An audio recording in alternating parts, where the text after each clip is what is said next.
Mesdames et messieurs, on va ouvrir ce conseil municipal. Je vais demander donc à Madame la directrice générale des services, Madame Marie-Pierre Deplagne, de procéder à l'appel des présents. Bonnefoy Cyril. Présent. Dumas Marie-Pascale. Présent. Audin Jean-Paul. Présent. Roche Maryse. Présent. Durand Jean-Bernard. Présent. Karima Crénenou. Alors, pouvoir à Annie Carnone. Daniel Favier. Présent. Poina Christine. Présent. Jacon Alain. Présent. Montagnon Marie-Claude. Présent. Amou Ouali Brahim. Présent. Laurent Corinne. Crozet Jérôme. Présent. Pauline Pruvot, pouvoir à Jean-Bernard Durand. Marc Faure. Présent. Karine Raymond, pouvoir à Cyril Bonnefoy. Da Silva Patrick. Présent. Cerezo Dayani Louise, pouvoir à Daniel Favier. Kizilikilik Murat, pouvoir à Jean-Paul Audin. Arnon Annick. Présent. Dutel Fabrice. Présent. Bendris Kera. Présent. Berlier Pierre. Présent. Spadavecchia Elisabeth. Présent. Alexandre Jean-Marc. Présent. Chaumeton Sandrine. Présent. Briquet François. Présent. Calais Angélique, pouvoir à François Briquet, et qui devrait arriver plus tard, semble-t-il. Ginet Jean-Michel. Je vais être obligé de le prendre parce que du coup, ça ne sera pas en... Je vous propose de procéder à la désignation du secrétaire de séance et je vous propose la candidature de Jean-Paul Audin. Je n'ai pas reçu d'observation concernant les comptes rendus des conseils municipaux du mardi 29 juin 2021. Je vous propose de procéder à son approbation. Y a-t-il des oppositions? Des abstentions? Je considère qu'il est donc approuvé à l'unanimité. Je vous remercie. Je vous informe que vous avez reçu par mail le compte-rendu des décisions prises en vertu de l'article L 2122-22 du Code général des collectivités territoriales. Je vous propose d'aborder le premier point à l'ordre du jour. Est-ce que vous entendez bien? Vous entendez? Ou de manière hachée? Ouais.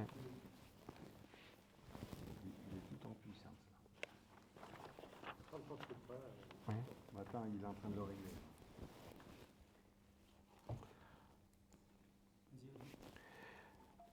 Le premier point à l'ordre du jour, il s'agit de l'effacement des dettes. La trésorerie vient d'adresser un état des restes à recouvrer. La somme de 2 297,17 € est proposée en créances éteintes, dont 1 140,52 € pour le budget de l'eau et de l'assainissement et 856,65 € pour le budget de la commune. L'ensemble des sommes indiquées sur les budgets de l'eau et de l'assainissement sont remboursées par Saint-Étienne Métropole à la commune. Il est donc proposé au conseil municipal d'approuver ces effacements de dettes. Y a-t-il des oppositions? Des abstentions? Unanimité, je vous remercie.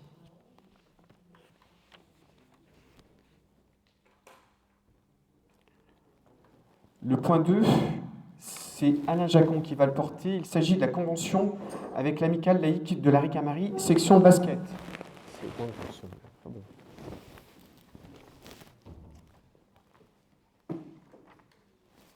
Bonsoir à toutes et à tous. Le conseil municipal du 28 juin 2018 a approuvé la signature d'une convention avec l'Air Basket pour 3 ans. La convention arrivant à son terme, il y a lieu de signer une nouvelle convention. Cette convention a pour objet les conditions d'attribution de la subvention de l'Air Basket.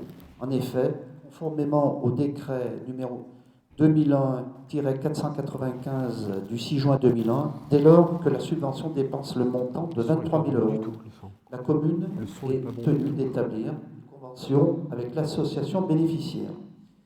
Donc il convient aujourd'hui de signer une nouvelle convention pour 3 ans.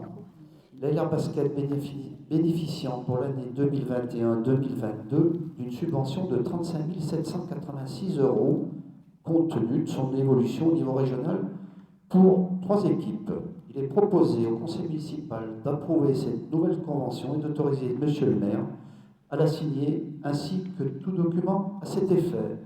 Cette subvention annule et remplace la subvention de 41 474 € qui a été votée par le conseil municipal du 22 juin 2021. Voilà. Est-ce que vous avez quelques questions? Très bien. Y a-t-il des oppositions? Des abstentions? Unanimité, je vous le remercie. Le point suivant, il s'agit d'une subvention exceptionnelle au comité des œuvres sociales en raison de la pandémie Covid-19.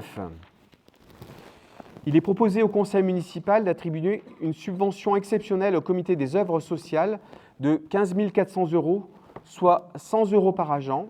Il y a au total 154 agents concernés. En effet, la crise sanitaire liée à la Covid-19 a fragilisé les foyers, donc avec notamment des achats sanitaires donc de protection en matière d'achat de masques, de gel hydroalcoolique, etc., etc. C'était une demande faite par les organisations syndicales et il s'agissait d'accompagner surtout les compagnons qui ont été aussi fragilisés économiquement par des périodes de chômage partiel, des situations un peu individuelles compliquées à gérer. C'est un accompagnement ponctuel, exceptionnel. Y a-t-il des questions, des oppositions, des abstentions? 3 abstentions. Et pour et 4. 4, pardon. Ah oui, c'est vrai. 4 abstentions, je vous remercie. Le point suivant, ce sont donc des subventions aux associations de boules. Jérôme. Jérôme Crozet.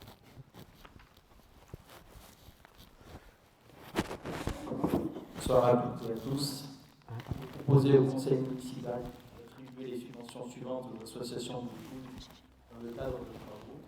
Donc pour le boule de la mairie, une subvention de 979,47 qui correspond à un changement de menuiserie et de volet pour un montant de travaux qui a été monté à 1958,93 €. Et une subvention pour la boule des jardins du Mort pour 1600 € pour la sécurisation des accès du local et du système d'alarme, pour le montant des travaux à 7 430,39 €. Il est rappelé que cette aide intervient dans le cadre d'une enveloppe de 3 200 € prévue au budget chaque année, le montant de l'aide étant fixé à 50% des travaux avec un plafond de 1 600 €. Y a-t-il des questions? Des oppositions? Des abstentions? Unanimité, je vous remercie. Jean-Bernard Durand, ce qui concerne le droit de préemption commerciale. Bonsoir à tous et à toutes. Il est proposé au conseil municipal d'instaurer un droit de préemption commerciale afin de sauvegarder le commerce de proximité et de préserver la diversité de l'activité commerciale et les intérêts de la commune. Un projet de plan délimitant le périmètre de sauvegarde du commerce et de l'artisanat de proximité, ainsi qu'un rapport analysant la situation du commerce et de l'artisanat, a été réalisé et transmis à la Chambre de commerce et d'industrie et à la Chambre des métiers en date du 1er juillet 2021. Un avis favorable a été rendu par la Chambre des métiers et de l'artisanat. La Chambre de commerce et d'industrie n'a pas répondu à ce courrier. Il était accordé un délai de 2 mois pour faire part d'observation. Au-delà, l'avis est considéré comme favorable, donc accord tacite. Ainsi, il sera proposé de délimiter un périmètre de sauvegarde du commerce et de l'artisanat de proximité à l'intérieur duquel sont soumises au droit de préemption les cessions de fonds artisanaux, de fonds de commerce ou de baux commerciaux. Le périmètre est décrit dans le plan joint à la présente délibération. Chaque cession sera subordonnée à peine de nullité à une déclaration préalable faite par le cédant à la commune. Cette déclaration précisera le prix et les conditions de cession. Il est également proposé au conseil municipal d'autoriser monsieur le maire à signer tout document à cet effet. Bon, là, en fait, on se dote d'un outil complémentaire, indispensable à la maîtrise de ces espaces. Je crois qu'on a déjà, dans le cadre des carrefours citoyens, largement fait état de nos projets au niveau urbanisme. Ça nous paraissait quelque chose d'indispensable. Voilà. Monsieur Briquet.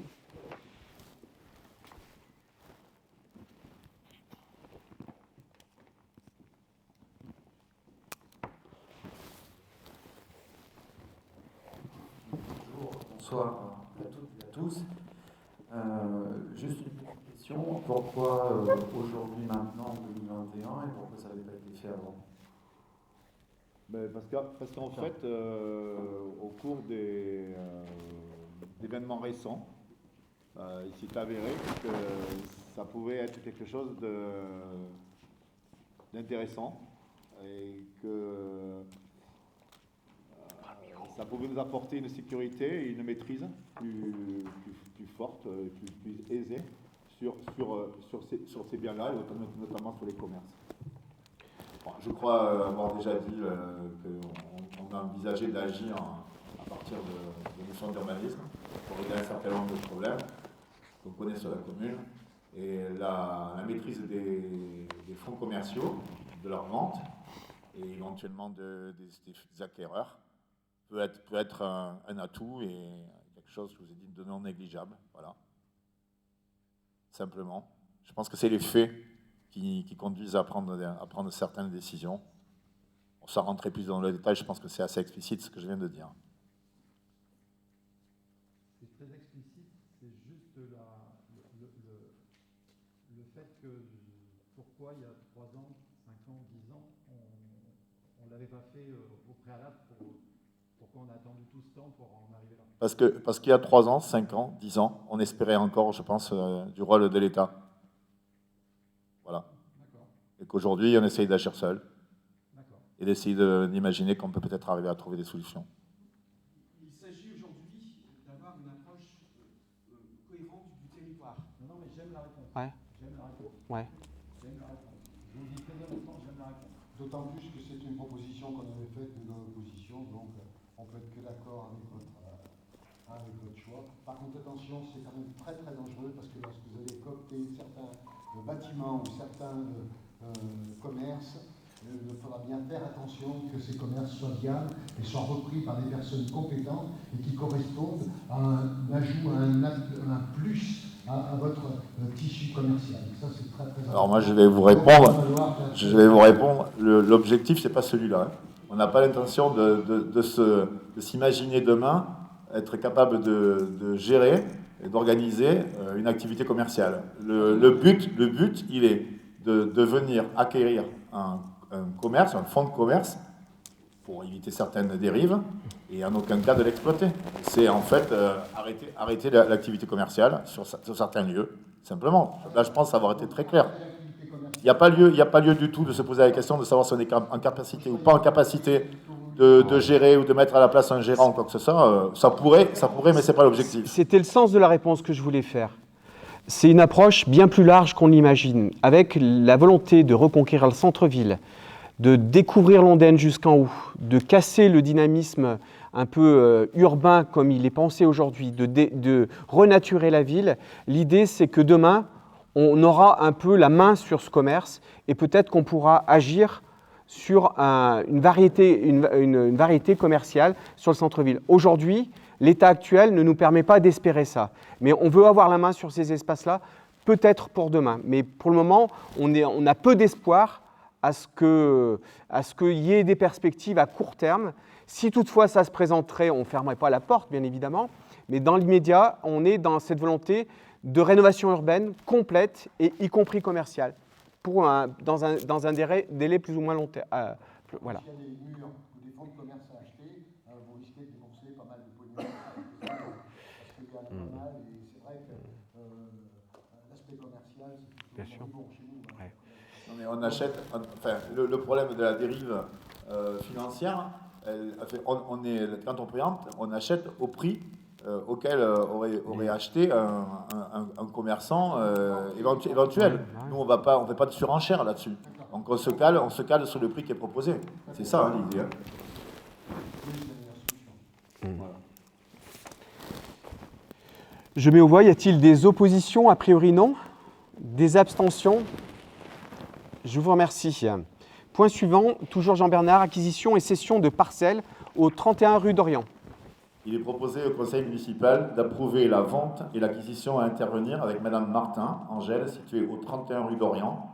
Dans le cadre de la démolition à venir du 33 rue d'Orient, il a été proposé au propriétaire riverain de revoir la limite de sa propriété. En effet, les deux propriétés sont imbriquées et il paraît judicieux de proposer une nouvelle limite à deux propriétés à cet élément. Alors, on va voir le plan qu'on vous a joint. Cette vente interviendra moyennant le prix de 15 000 €. Un document d'arpentage sera réalisé afin de déterminer les surfaces exactes. Il est donc proposé au conseil municipal d'autoriser l'acquisition et vente à intervenir avec Madame Martin Angèle et d'autoriser Monsieur le maire à signer un acte authentique à intervenir en étude de Maître Guibert, notaire au Chambon-Fougerolles. Pour ce qui concerne la ville de la Ricamarie, et tout document a été fait. Alors, cette acquisition, elle a pour but de pouvoir travailler cet espace qu'on peut aussi appeler entrée de ville. Sur ce côté-là, ça sera aussi une entrée de ville. De créer un giratoire plus opérationnel que celui qui est aujourd'hui. Et voilà, c'est un peu dans le même esprit que ce qu'on a déjà évoqué autour de la place à la liberté. Ça va, c'est concomitant, ça pourrait être, parce qu'en fait, je pense que les opérations se réaliseront dans un temps assez proche. Mais voilà l'objectif de cette acquisition concernant celle de Mme Martin. En plus du 31 Du 33. rue d'Orient, pour lequel on a déjà délibéré. Oui, C'est pas encore abouti le projet. L'idée, c'est ça. C'est une entrée de ville, donc on ne veut pas le rater, on veut prendre le temps de l'analyse. Vous avez l'espace. Ouais. Et le rond-point existe déjà, ouais. Le haricot, Mais... ça marche bien. Hein? Ça marche bien. Oui, en fait, c'est surtout donner plus d'espace. C'est une entrée de ville. Hein. Le rond-point fonctionne correctement. À peu près, on va dire. De toute façon, forcément, si on le repense, on va apporter quelques améliorations, mais on ne va pas dire que ce soit un rond-point qui ne fonctionne pas, pour autant. Je me vois. Y a-t-il des oppositions, des abstentions, unanimité? Je vous remercie. Le point suivant, Jean-Bernard, acquisition et classement de parcelles, rue Élise Gervais. Il est proposé au conseil municipal l'acquisition de deux parcelles cadastrées AC 783 et 784 qui se trouvent rue Élise Gervais. Elles ont un usage de terrain nu actuellement suite à la démolition des garages de la cité des Mâts. La ville est propriétaire des parcelles voisines. Elles ont une superficie de 753 m². Il est précisé que ces parcelles ne sont pas soumises à l'impôt foncier. Après renseignement auprès du service de publicité foncière, ces parcelles appartiennent à la société CRB. Cette société a été radiée en 2003, sans repreneur connu. Une enquête a été réalisée afin de rechercher ce propriétaire, en vain.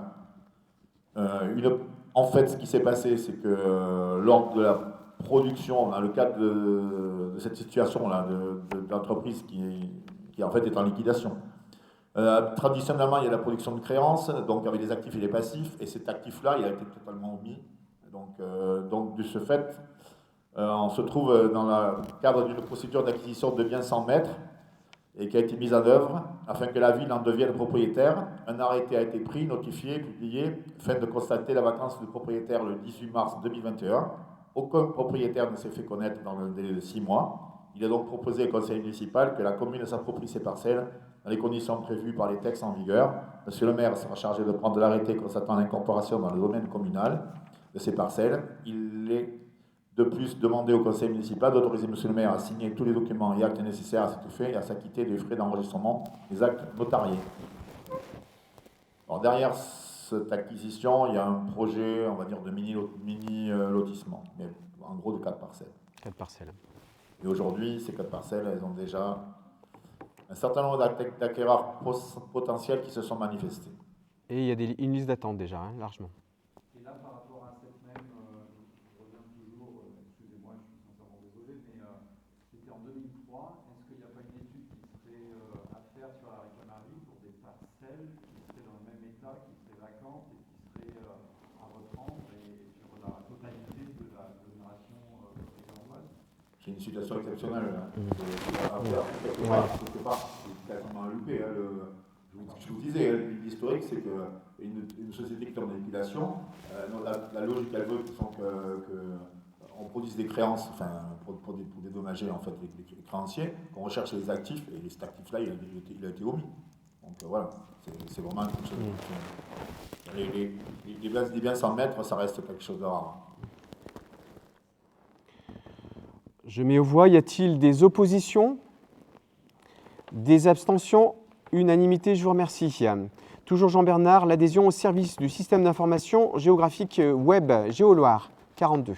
Il est proposé au conseil municipal d'adhérer au service proposé par le syndicat intercommunal d'énergie du département de la Loire, CLTE, pour l'accès à la plateforme SIG départementale, Géoloire 42. L'offre de service comprend l'accès à un portail sécurisé aux données cadastrales et un logiciel d'application du droit des sols permettant l'instruction dématérialisée des dossiers. Cet engagement est pris pour une durée de 6 ans. Le montant prévisionnel pour la commune est de 4 578 € la première année, puis de 2 808 € les années suivantes. Il est proposé au conseil municipal d'autoriser M. le maire à signer toutes les pièces à intervenir. Il est de plus proposé au conseil municipal de solliciter les subventions les plus élevées possibles dans le cadre d'un plan de relance, transformation numérique des collectivités territoriales et de signer tout document à cet effet. Là, moi, je voudrais faire un commentaire, parce que ça me touche de près. Moi, je trouve que là, on pointe du doigt la dérive de l'État dans ses compétences.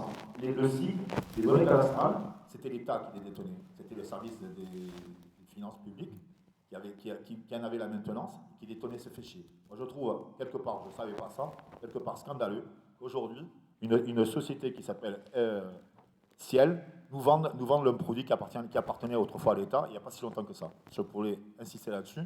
Ça montre bien, parfois, les dérives qu'on constate de l'État.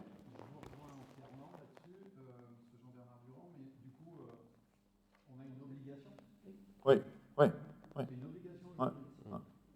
Parce que la plus-value, en fait, technique, il n'y en a pas. Si, c'est un document qui est très intéressant, hein, ça permet de travailler. Les services de l'urbanisme chez nous, ils travaillent à partir de ça. Hein. Si, c'est un document intéressant. Et c'est un document qui avant était tenu par l'État. Ça paraît en plus, pour rentrer un peu dans la technique, les changements de propriété, puis il s'agit de ça, les divisions parcellaires, tout ce qui est cadastre, ça reste le domaine de l'État. Ça paraît surprenant, c'est pour ça que j'insiste. Moi, j'ai travaillé ce service. J'ai été chef de service au cadastre il y a quelques années dans la Loire. Ça me paraît choquant de voir ça, c'est tout. C'est pour ça que je réagis. Je ne savais pas. Au niveau de la population, est-ce qu'il y aura une accessibilité au niveau d'Éric Calandois ou c'est juste réservé à la mairie? Mais je ne sais pas si sur le cadastre, on n'a pas accès. Nous, à partir du site des impôts, je pense que si. Je pense qu'on a accès. On a accès. Ouais. Je ne sais pas. Mais bien... Ça des permis, ouais. Et la dématérialisation. Ouais, ça des permis, ouais. Enfin voilà, à l'origine, c'était l'État. Un commentaire. Je mets aux voix. Y a-t-il des oppositions? Des abstentions? Unanimité, je vous remercie. Le point suivant, c'est la convention avec le Centre de gestion de la Loire concernant la période de préparation au reclassement. L'article 85.1 de la loi numéro 84-53 du 26 janvier 1984, créé par l'ordonnance numéro 2017-53 du 19 janvier 2017, a instauré pour le fonctionnaire un droit à une période de préparation au reclassement. Le décret numéro 2019-172 du 5 mars 2019 précise les conditions dans lesquelles ce droit peut être mis en œuvre. Le PPR constitue un droit pour l'agent. La période de préparation au reclassement a pour objet de préparer et, le cas échéant, de qualifier son bénéficiaire pour l'occupation de nouveaux emplois compatibles avec son état de santé, s'il y a lieu en dehors de sa collectivité ou dans son établissement de référence. Elle vise à accompagner la transition professionnelle du fonctionnaire vers le reclassement. La période de préparation au reclassement peut comporter dans l'administration d'affectation du fonctionnaire ou dans toute autre administration ou établissement public mentionné à l'article 2 de la loi du 13 juillet 83, des périodes de formation, d'observation et de mise en situation sur un ou plusieurs postes. Le décret exclut les périodes d'immersion dans les structures privées, y compris les structures associatives. La PPR repose sur la conclusion d'une convention qui définit le contenu même de la préparation au reclassement et les modalités de mise en œuvre. Elle fixe la durée au-delà de laquelle l'intéressé présente sa demande de reclassement. Le projet est élaboré par l'autorité territoriale et le président du CNFPT ou du centre de gestion conjointement avec l'agent. Si l'agent effectue une période de préparation au reclassement en dehors de sa collectivité d'origine, la collectivité ou l'établissement d'accueil sont associés à l'élaboration de cette convention. Il est donc proposé au conseil municipal d'autoriser Monsieur le maire à signer les conventions de mise en œuvre de la période de préparation au reclassement, donc le PPR, de chaque fonctionnaire y ouvrant droit. On se met en conformité, on ouvre des perspectives pour les agents. C'est un outil de ressources humaines, donc c'est une plus-value pour la commune. Y a-t-il des oppositions, et surtout pour les agents, y a-t-il des oppositions, des abstentions? Unanimité, je vous remercie. Le point suivant, c'est la convention pour le traitement des dossiers de demande d'allocation chômage. Le centre de gestion de la formation publique territoriale de la Loire est tenu d'accomplir des prestations obligatoires pour le compte de toutes les collectivités qui lui sont affiliées. Pour accomplir ces missions, il reçoit chaque année la contribution de la commune.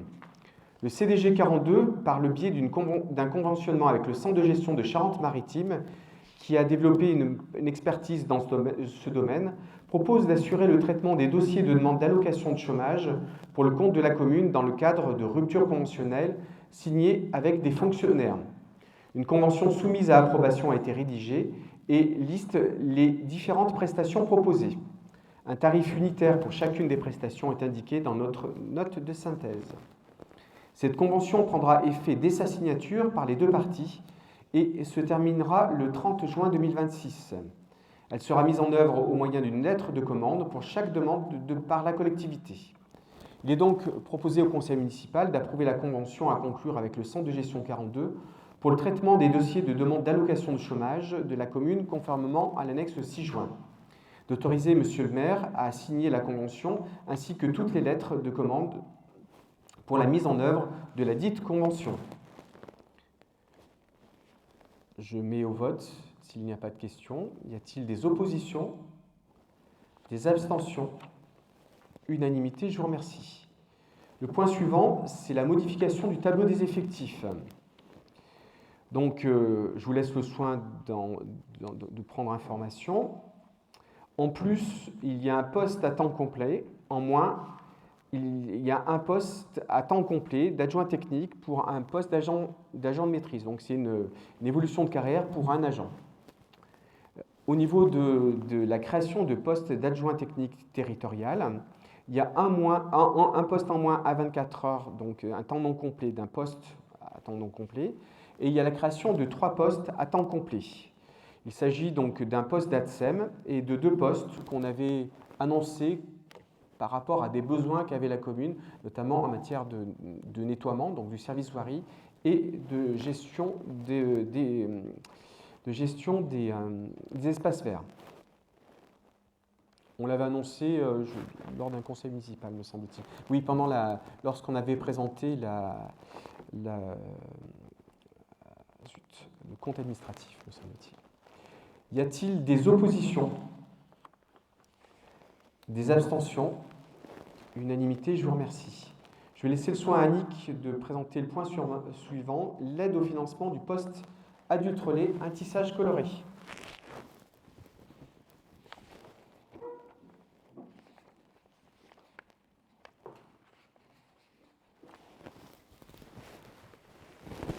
Bonsoir à toutes et à tous. La convention du poste adulte relais entre l'État et l'association Un Tissage Coloré a été reconduite pour une durée de 3 ans à partir du 30 mars 2019. Elle prendra fin le 29 mars 2022. L'adulte relais contribue à l'amélioration des relations entre les habitants des quartiers prioritaires de la politique de la ville et les services publics, ainsi que des rapports sociaux dans les espaces publics ou collectifs. Son domaine d'intervention se situe dans le cadre d'une médiation pour l'accès aux droits et aux soins, d'une médiation dans le champ scolaire, d'une médiation contribuant au lien social et à la vie du quartier. Il est proposé au conseil municipal de poursuivre l'aide de la commune au financement du poste à temps partiel, représentant 30 heures hebdomadaires de l'adulte relais, qui intervient sur le quartier du Moncel depuis le mois d'avril 2007 sur convention avec l'État. Il est de plus proposé au conseil municipal d'attribuer une subvention de 3 410 €.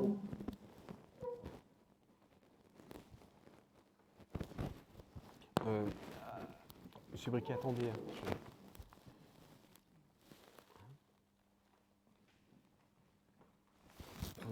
Il y a une question là.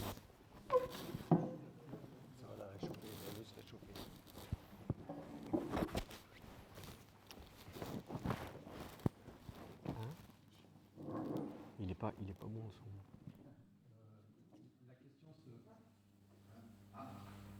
moment. Oui, la question était juste sur le montant des 3 410 € qui sera porté à quoi exactement? En fait, il y a la participation de l'État et il y a un reste à charge pour l'association. Ça correspond à 50% du reste à charge qu'a l'association, donc la non-participation de l'État. Voilà. D'accord, mais c'est juste sur l'année 2021-2022 ou c'est sur C'est sur un an. C'est sur un an. On le présente chaque année, hein, cette délibération.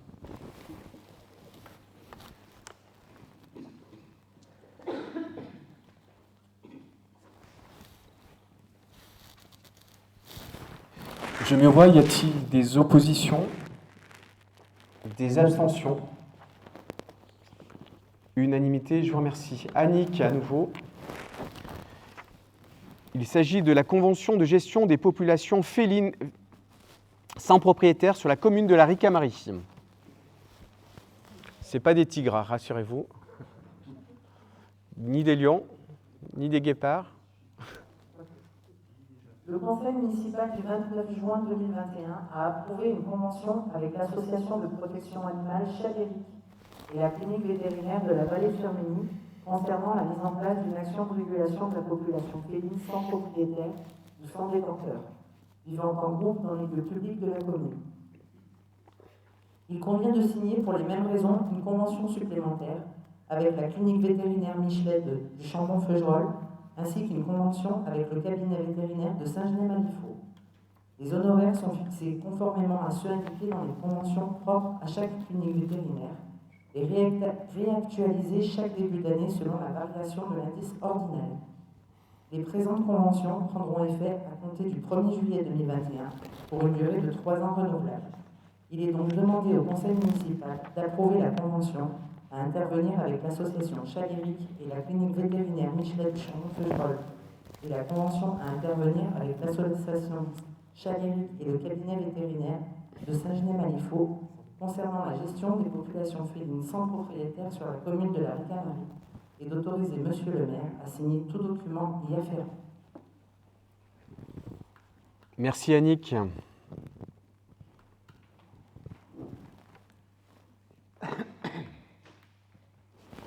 Y a-t-il des questions?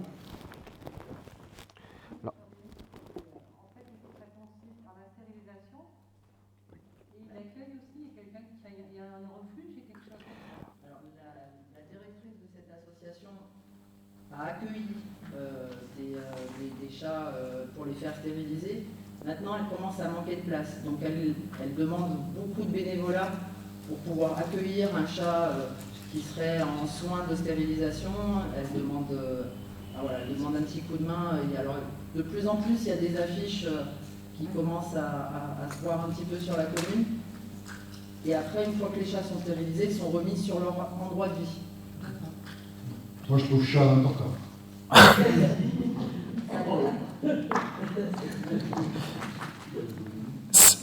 Simplement, donc, hein, c'est pour éviter la prolifération de chats sur certains espaces. C'est la seule manière de lutter réellement efficacement contre cette... Pardon?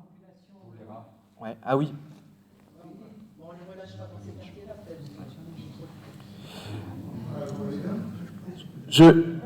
Je me vois, y a-t-il des oppositions? Des abstentions? Unanimité, je vous remercie. Le point suivant sera présenté par Marie-Claude Montagnon. Cela concerne la convention avec la Croix-Rouge relative aux missions de soutien aux populations liées à l'opération déminage. Ah, je te cherchais. Bonsoir à toutes et à tous. Convention avec la Croix-Rouge relative aux missions de soutien aux populations. Dans le cadre de l'opération de déminage d'une bombe de la Deuxième Guerre mondiale qui a eu lieu sur la commune de la Ricamarie le 4 juillet, la Croix-Rouge française est intervenue en collaboration avec la commune pour des missions de soutien aux populations évacuées de la zone concernée. Il y a donc lieu de signer une convention précisant les missions dévolues à la Croix-Rouge française. La prestation couvrant les frais de fonctionnement de l'association est établie à 1 086 € TTC à la charge de la commune. Il sera donc proposé au conseil municipal d'approuver la dite convention, à intervenir avec la Croix-Rouge française et d'autoriser Monsieur le maire à signer tout document à cet effet.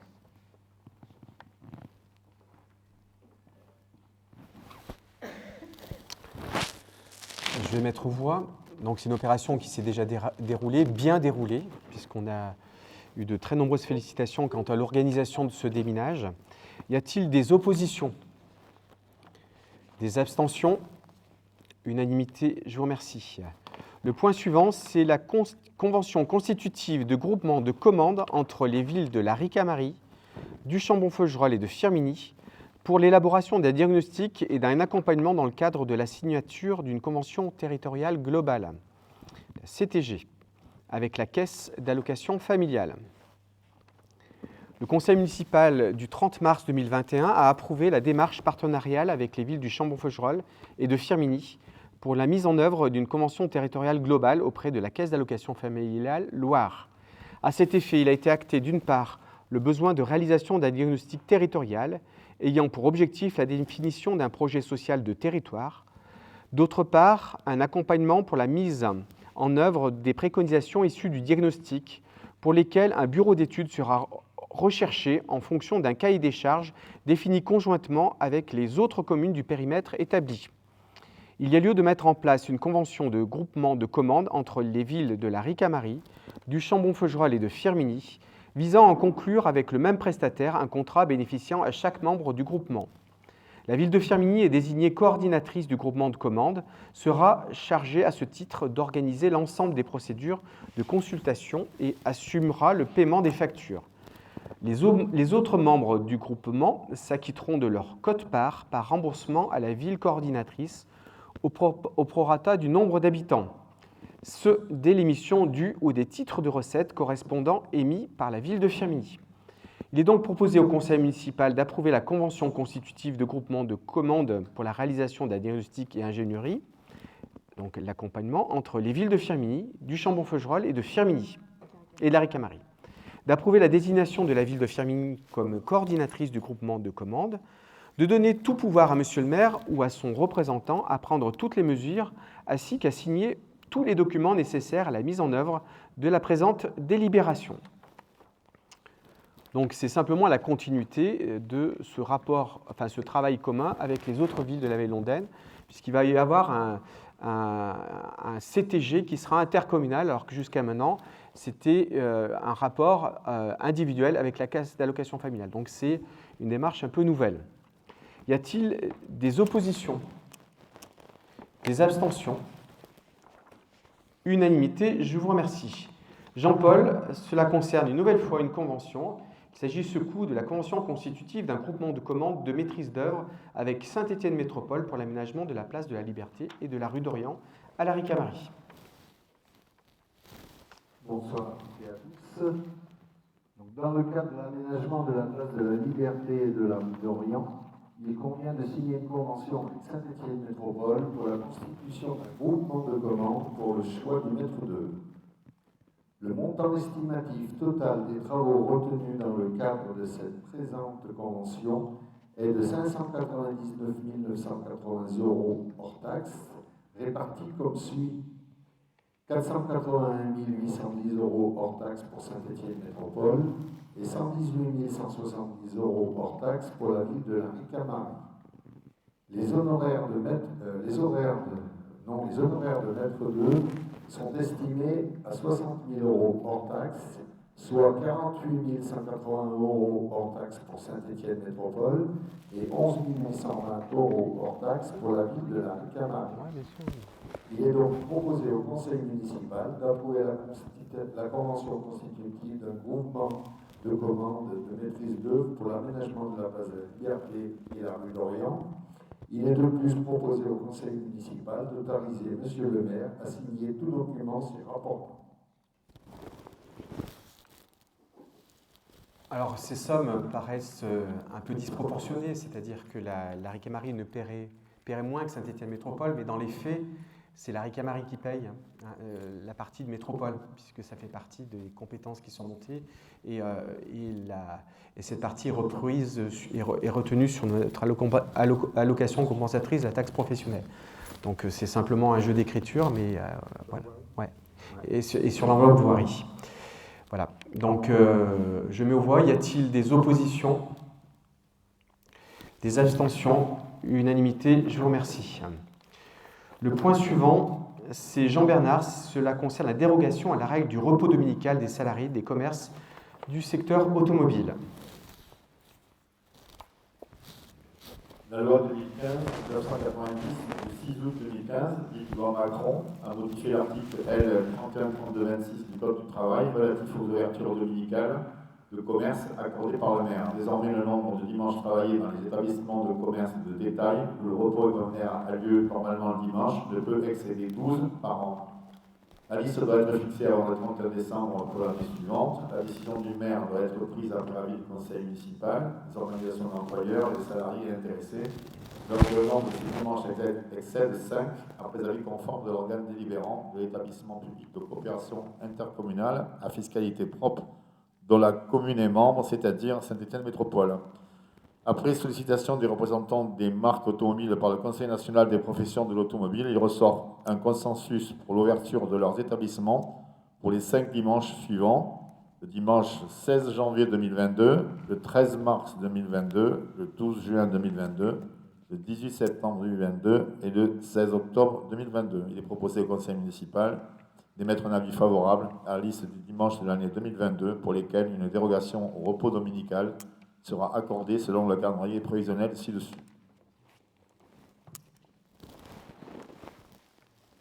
C'est une délibération qui revient chaque année, avec des dates qui peuvent changer. Y a-t-il des oppositions? Des abstentions? Je vous remercie.